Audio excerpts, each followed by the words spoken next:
How do you revolutionize an already established industry? How do you go from a single small town shop in Michigan to hundreds of sites globally? How do you manage over 30 million cars to wash every year? A construction pipeline hard at work on a new site every week. And an in-house supply chain producing the textiles, equipment, and products directly. How do you build a team with enough talent, drive, and expertise working together to maintain all of this? How do you focus on growth while staying committed to investing in communities, making a difference, enriching lives? How do you do all this while providing the best service, the best technology, and the best value year after year? How do you do it for over half a century? Where do we start?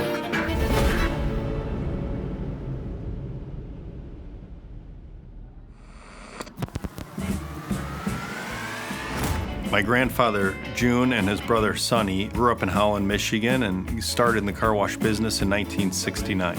They were brothers and also best friends in life, and they were business partners in virtually everything they did. My uncle was reading the Wall Street Journal and saw an article about car washing, and that was the latest, greatest thing coming up. Their background, they had a bowling alley, which is a very mechanical business. That translated into car washing because it's very similar. It took off right away. There was a pent-up demand. There was nothing else in town.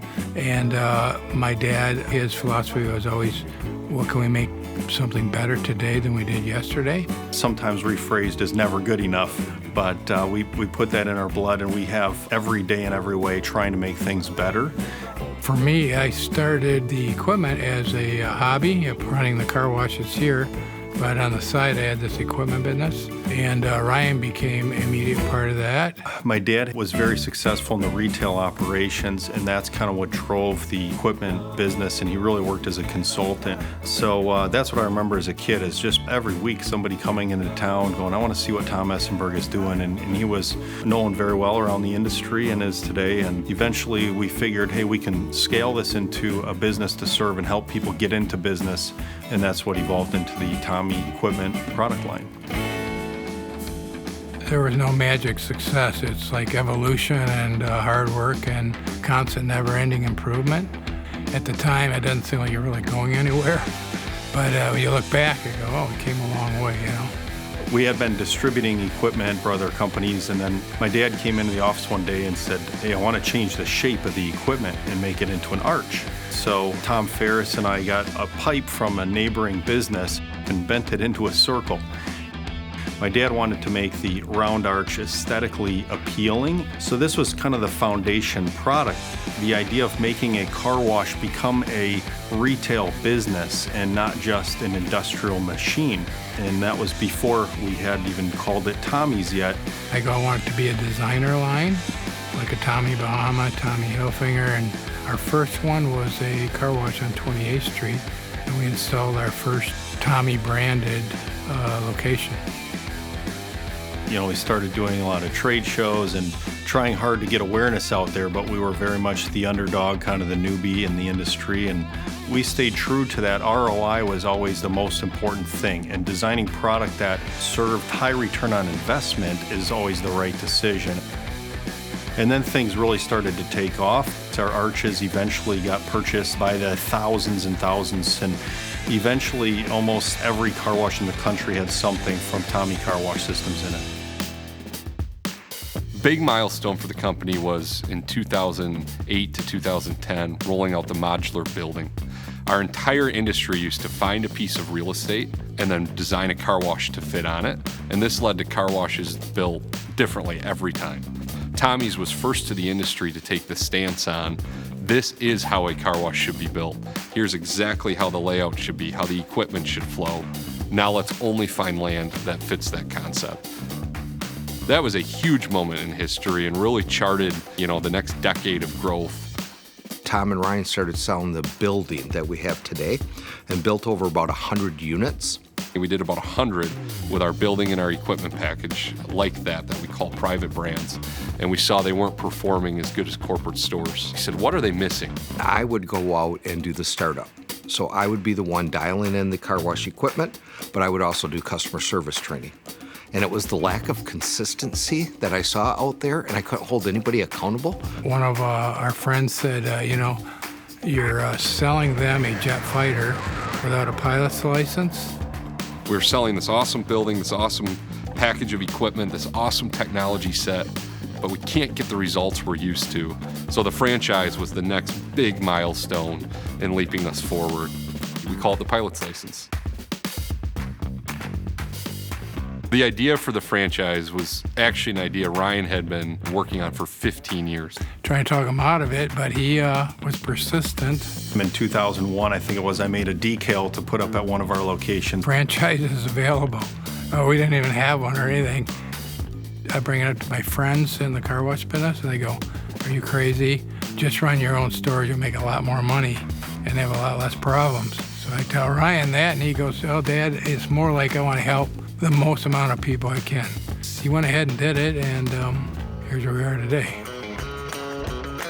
Eventually, we kind of had this epiphany where we said, an owner-operator is who is successful in the car wash business, and an owner-operator is what a franchisee is. People could be more successful than they were if they had the systems and processes that we had at our corporate stores implemented into their facilities, and I felt we're doing a disservice to people by not sharing that.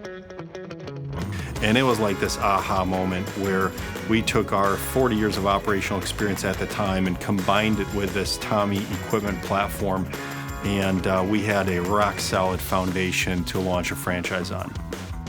2014, we opened the Waverly Road location, and it's a gas wash C-store. And when we put the technology together in the Tommy building, the belt conveyor system, the 3 pay lane experience, this combination of technology and systems and processes, and our first weekend, we washed over 1,000 cars, paid customers. It was just incredible right out the gate. It started setting records in the first few months.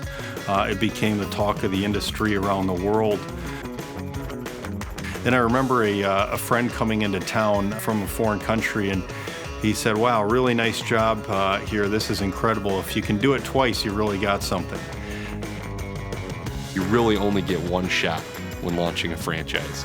It either goes well and you grow and you get recognition, or it sputters and you're back to ground zero. Franchising is a lot about the playbook. That kind of evolved as the third piece to make a successful operation. 10 years and hundreds of locations later, I'm so glad we took that risk. We're in almost every state, and the opportunity globally is even greater where people don't have access to good car washing. So we really feel we're just getting started. One of our thoughts early on in creation of the franchise was, how can we add value in any way possible to the franchisee's business? For anything that we can do centrally more efficiently, we said we must do that. We need to do it here because we can keep our stores focused on the customers on site. Really a people story. We have the great product, we have good business plans, project planning, we're working on the right things, but we've been able to hire and build a tremendous team super fast. When we started the franchise, we grew to be in 6 or 7 different facilities before re-merging into our current headquarters, and that has just spurred a whole new level of collaboration, innovation, and even vision, I would say, for the company that people actually get to feel like they're a part of every day. One of the fun things about being vertically integrated and how it relates to the team we have here at Tommy's is that we have jobs in every single role you can imagine. We have software engineers in-house, we have marketing experts, building and construction, architectural plans. You have the best car washers in the world with the most experience, and then you have the best talent from other industries. And I think that cross-functional connection of talent is unique to us. We are well known on the retail side as the industry leader, and there are people chasing us, but they've been slow to adopt some things that I thought would have been easier for them. Some of that's just the ability to execute, and all the pieces that Tommy's has and all the different capabilities, the uniqueness of that has been very hard to replicate. You know, we're still a family-owned company. We still have the same culture today that we did 45 years ago. And it's focused on the guest and that we're there to serve. And our franchise partners come alongside with us on that mission. Our group of franchise partners are top-notch. We've got the full spectrum, but we found people who are down-to-earth, hardworking, that are willing to be committed to our mission with us. That's a huge part of the success. We want them to be successful, but we want them to feel so good about what they do each and every day that they walk away with this great feeling of pride. Consumers have shown they love to wash their car. There's many examples where we'll go into a town, and once we've been open a year and a half, that town is washing 2 or 3 times more than they ever used to. And I think that's when you know you've got something special. We have this reoccurring revenue model which everybody loves to chase. We have brick and mortar assets. We have real estate investments that are great nest eggs for family and generational wealth creation. We have no perishable products. And then we also have software. We have an app. Studies show that people value a car wash subscription as one of their top 2 most important subscriptions or memberships in their life. It makes our revenue stream super durable no matter what economic cycle we're in. So we think that's what makes the car wash franchise better than any other franchise out there. It is not normal for a company to be in franchising, retail marketing, walk out in the factory and see fabrication and welding, walk into a series of desks and it's programmers building our consumer app. It's just such a good story of just genuine, phenomenal product, great people behind it, really, really hard work. I think our teams care about, a franchise partner's product as if it was their own. And that DNA and that recipe over the last 5 to 10 years is what's really brought us to today. I started when I was 16 years old, and to be a leader, in this industry like we are, it's fun to be a part of. We are building a franchise to be world leader as the #1 car wash in the world. So we have the experience and the know-how and the knowledge to set you up to be successful within this business. Ryan's was an overnight success that took us 50 years. You don't see the progress sometimes, but when you look back, you go, I don't know what happened. It's like, here we are. It's been 50 years of continually believing that things can be better. And it's clear today to see that mentality has paid off. I truly and genuinely believe this is the best franchise opportunity. When you look at the team, you look at the product, you look at the industry, and the underlying care that we have as a brand, don't miss out.